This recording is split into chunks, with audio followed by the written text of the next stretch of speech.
So if you're posting every day on Instagram and still seeing crickets, or you're running ads and feel like you're burning money, this video is going to fix that.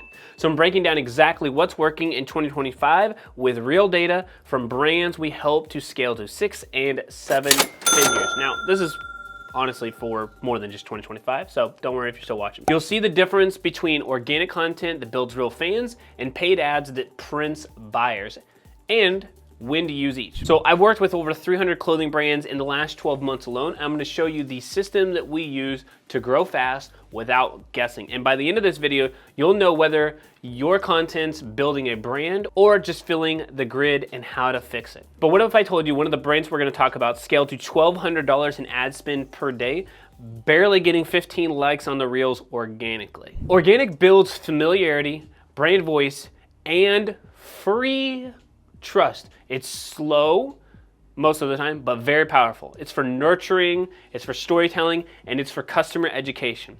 I'm gonna break these down. There's several different sections.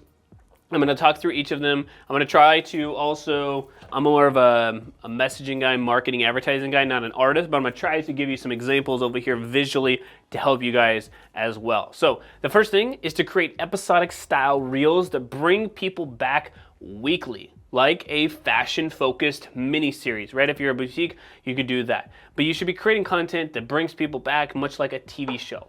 The next one is posting a founder-driven, kind of like that talking head, clips to explain the brand mission and more so kind of these FAQs. Now, it could be FAQs about your brand or the industry. It doesn't really matter to me, but you really want the founder-driven conversations, putting your face out there. Is this a requirement? No. Will you grow faster? Yes. What else I've seen do really well is designing shareable and savable carousels. Posts tied to emotion or utility, not just a product. And what I mean by that is if you are a clothing boutique and you are focused on, let's just say, middle-class women in suburban areas, you may be looking at creating a carousel, something that is talking about either the latest styles, the latest trends. It could be staple items that you have. This could be items that you could style afterwards, right? The first part of the carousel could be staple items to put in play, and then you could have trends or ways to style certain products. And those could all be a carousel that people could flip through, and obviously you could go all the way to actually technically 20 now. But you can design these out and then get people to, and remind those people to save those carousels. When you're creating content, make things that are savable. You could use things like engagement prompts and stories to learn and build UGC loops. Basically, in fancy terms here, right? Can you create content inside of stories that is gonna engage with somebody? Asking questions, using the tools that Instagram gives you, like polls or voting or getting people to respond to DMs. The brands that win with organic treat it like more of a show, not a catalog. Tactical examples, behind the scenes content, production packaging, day in the life. You could do something like this. I've seen a lot of ASMR stuff where like people are like pushing it down, folding it, putting in the packaging. These are all just kind of props, just so you guys know. This is not good packaging. Don't use this. This is bought from Amazon. We use it for some thumbnails and video shoot stuff. But learn something new every day. But that type of content could do really well. As I mentioned, the founder POV, sharing your brand beliefs, talking head, right? Pulling out this camera and actually talking to somebody, right? Saying, hey, what's going on? That's very, very helpful, right? Putting your face out there. People are attracted to people. I also want to see reels that highlight and transform the kind of the before and after. You're seeing this with this video, right? So I'm talking about Instagram organic versus paid. I have a video getting ready to come out. I'm going to tell you guys about here later in this video is $100 a day ad spend versus $1,000 a day ad spend. You could do before they found out about your brand, before they figured out how to wear something or style something, right? A nice little contrast. If you do it here, it just kind of looks nice, right? So before, after your storytelling, after your created content. What I see working still to this day, user-generated content, UGC, featuring real customers wearing and loving your product. At the end of the day, if you're wearing a great product, you should wear it, you should share it with people. Also, this creative department, if you want this, it's a secondary shirt, or it's like a bonus shirt anyway. If you buy from a brand called Train of Thought Collective, you should check them out. But anyway, it's a go get it for yourself. But this is a shirt. It's for the, again, I consider myself a creator, a business owner. That's kind of who I am. So I wore this shirt. Find customers loving and wearing your product and showcase it. You should be doing, again, those savable carousels that teach something relevant, style tips, sizing guides, fashion do's and don'ts. I think of this as like if your audience is that group who's going to like 30A, they're going to the beaches, they're going to, whether it's Martha's Vineyard, somewhere in Cali, Santa Monica, it doesn't matter, right? You could do the, whatever year it is, 2025 beach guide. And the guide could be so many different things, right? The first one could be like traveling with young kids. The other one could be like what to actually be wearing while you're at the beach. Take and pack only this many items and how to style it together. Again, buying these staple items, and then towards the end of it, how to style them together. So here with these staple items, you can style these outfits, whether you're going to a nice dinner, whether you're going to the beach. And so it's savable, it's shareable. Send it to your friends. Likely you women who are building it, you're gonna share it with your husband. He's not gonna look, more than likely, but you may share it with him. But create that content that is shareable. Teach something, add value. I would also say timed post based on audience activity using Instagram Insights. If you're not familiar how to get to Instagram Insights, you can Google it, or you can go to Instagram, you can pull it up, you can hit your profile, and it will say professional dashboard. You click inside of there and you can see your insights. Which videos did well, how many people went to your profile, the amount of website clicks. You can see all of that data and how many people are actually interacting with your content. Speaking of interacting, right, I would focus on engaging in the comments, DMs. DMs in Instagram, unbeatable, right? TikTok sucks. Twitter, ghost town and spammy. LinkedIn, a little bit more biz professional, although that is trend making its way into the clothing space. We'll talk about that in another video. But DM's better there. Facebook, again, more personal. I don't really want people on my business page there. Instagram DMs, business conversations, relatable, building real connection. Again, unbeatable. So Instagram DMs, where I'll be spending some time. I put this here more so for the people who are gonna come at me, but this is like a 2%, right? Use niche hashtags, not trending, but relevant if you're gonna do it. I don't think hashtags work that much. Even Instagram has said this. It's like, it's a fraction. And honestly, if you're in the beginning stages, every little fraction helps. So if you do use hashtags, find some that are not trending, find the ones that are a little bit more niche to get in front of the really true fans who are actually searching from that. Okay, you can do that. One of my favorite ways though is through polls and quizzes. I love polls, I love quizzes, I love getting people to create stories that are interactive. You gotta have some interactive touch points with your brand. If you do that, more people engage, Instagram will show it to them, and then it will use that data to talk through ads, which we'll talk about later in the video, but you gotta have some people interacting. It doesn't do you any good to just be like people just doom scrolling through your content. You've really got to focus on getting people to take action and do things with your brand, because those interactions are actually accumulating to getting a closer spot or a closer place for you to get a purchase from that person. Hey, howdy, and hello. My name is Aaron. I'm one of the co-founders here at BitBranding, and we've helped over 300 clothing brands grow and scale online in the last 12 months alone. And I appreciate you being here. And if you hit that like and subscribe button in the next 3 seconds, I will tell you which 2000s video game was my personal favorite and still undefeated that you should go check out today.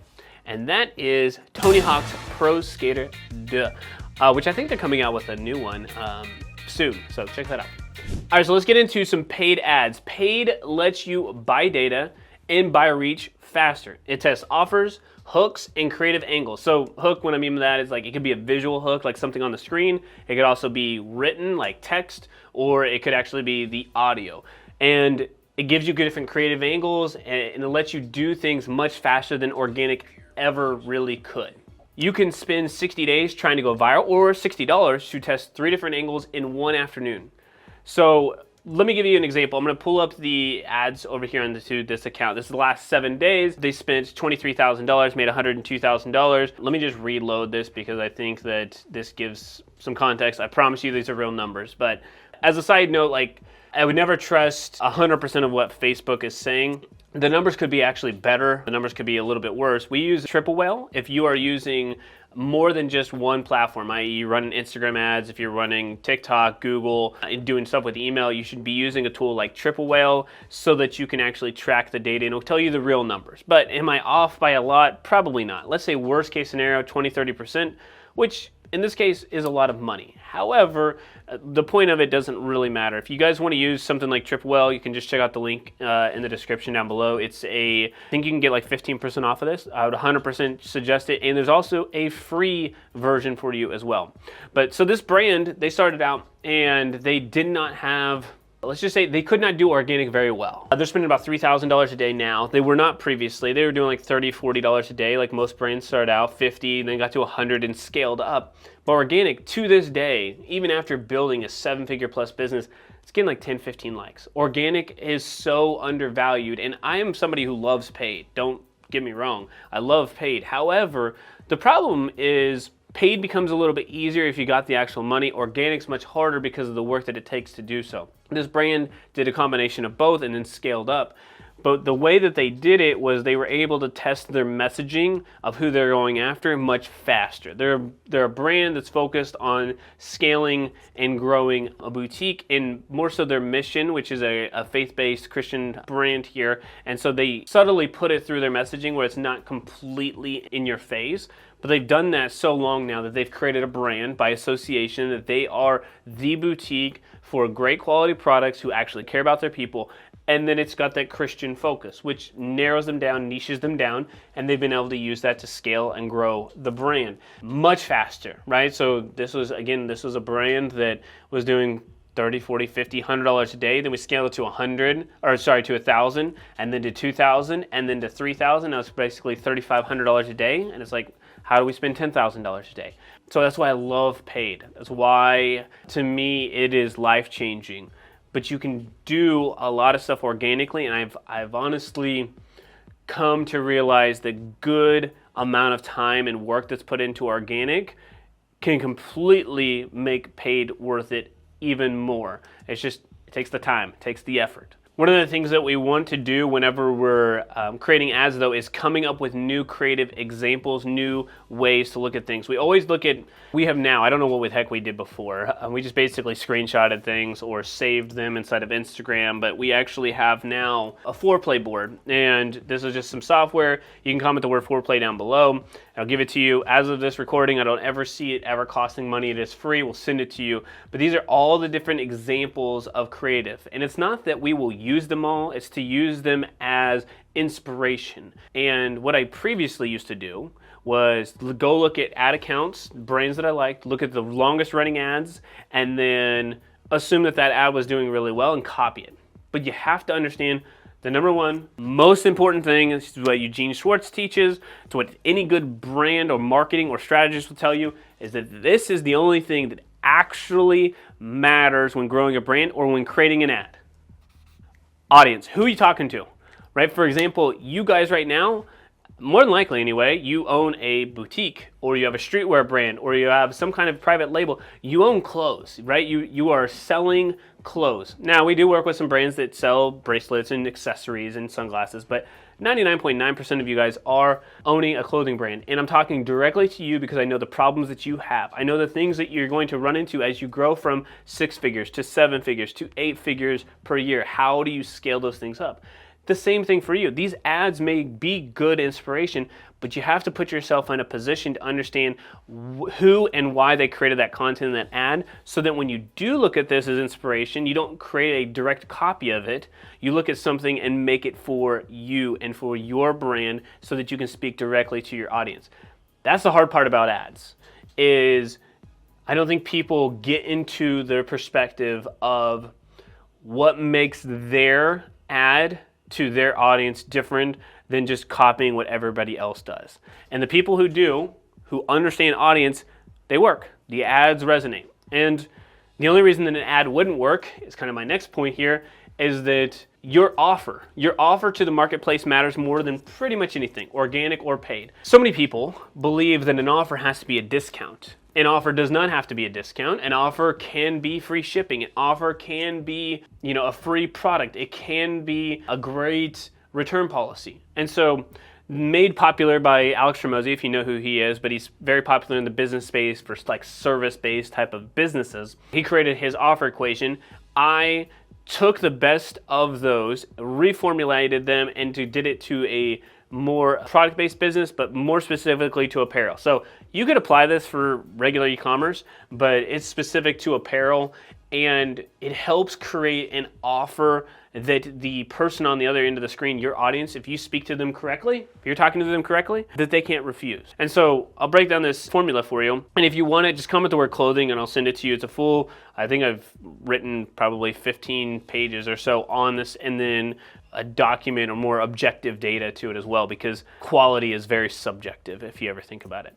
S is style aspirations. You could give an offer about the style aspirations. Maybe it's for all of those people who wanted to be cool in high school, or the people who are at work and they're all wearing the same type of brand. That's a style aspiration. QF, maybe you're going for quality and fit. Maybe your brand is for a children's clothing line. Maybe you have something that's 100% organic, it's got certified, it's one of 10 brands in the whole world for kids that is super high quality, and you want to speak to that audience. Well, the quality and fit, that offer could be what points people over the edge or pushes people over the edge. The bottom part of here, right? This is the part that you would want to eliminate to increase your offer value, right? So W is the waiting time, the amount of time somebody has to wait. Maybe your offer to the marketplace is that you actually get this product to somebody within 3 days. The SF is shopping friction. So this is like any hassles during the buying process, site speed, checkout complexity, unclear return policies, etc. The last one here is price sensitivity. Does your product feel like it is costing more than what the value is given? And what's that discrepancy, and how do you lower that number? So this equation helps us, along with understanding how to create good stories and creating relationships with organic and then paid to put gasoline on that fire. This offer is the missing piece that most brands have not figured out on what an actual offer is. Most people just say like, all right, well, I mean, yeah, give me a great offer. Okay, here's 25% off, and then everybody thinks that now I have to be a discount brand because I got to sell 25% off always. It's not the case. You got to figure out what makes your brand stand out to your specific audience and then give them something of value. All right, so before we move into kind of this funnel structure, which I don't really like to use the funnel name anymore, but kind of gives you a visual where we're going. You've got to ask yourself, are you creating content that builds belief in your brand? Or are you just posting to stay visible? And I'm guilty of this, right? I'm very interested in staying consistent. That's just what I like to do, is stay consistent with what I'm doing and what I'm posting versus adding the value to you guys and to the people who consume our content to the next level, right? We're always trying to get better. And sometimes posting to stay visible is just noise, right? You have to continue to add value. But you should be looking through this through your own lens, right? So the structure here is like, what makes it scalable? Organic brings people in, right? It brings in the cold people, but what happens next? Paid fills the funnel, but where does it lead? What's next? Your funnel must include not only the landing page, but like a really good product page that has all the information. It should have email and SMS. Your funnel, your system should have, and it should answer the question, what happens after someone sees the brand for the first time? Now, we cover this in every single person that we speak with whenever they're scheduling a strategy calls with us. And if you're a clothing brand and you're tired of guessing what to post, when to run ads, or why your growth has completely flatlined, you can book a free 45-minute strategy call with us. We'll walk you through the system that has been proven over the last 10 years. Spots are obviously limited, so go check out the link in the description right now. Go schedule that for your brand. All right, a couple of quick nuggets for you. Number one, start with organic when you're refining your story and your voice and you're in the early stages. Use paid when you're testing angles, you're scaling, and you're proving your offers. The best brands, and we preach this a lot, our whole team knows organic and paid. It's both. Organic builds trust, and it builds that, in a sense, kind of retargeting fuel. Whereas paid scales what is already working. Right? If you don't have anything working, putting money on it isn't going to do anything. All right, so now that you know how paid and organic actually work together, let me show you the exact creative system we use to scale clothing brands from $100 a day to $1,000 a day in spend. You can check out that video right here next. All right, y'all, thank you so much for watching the video. I really do appreciate you. We will see you next time, and P.S., make sure you subscribe.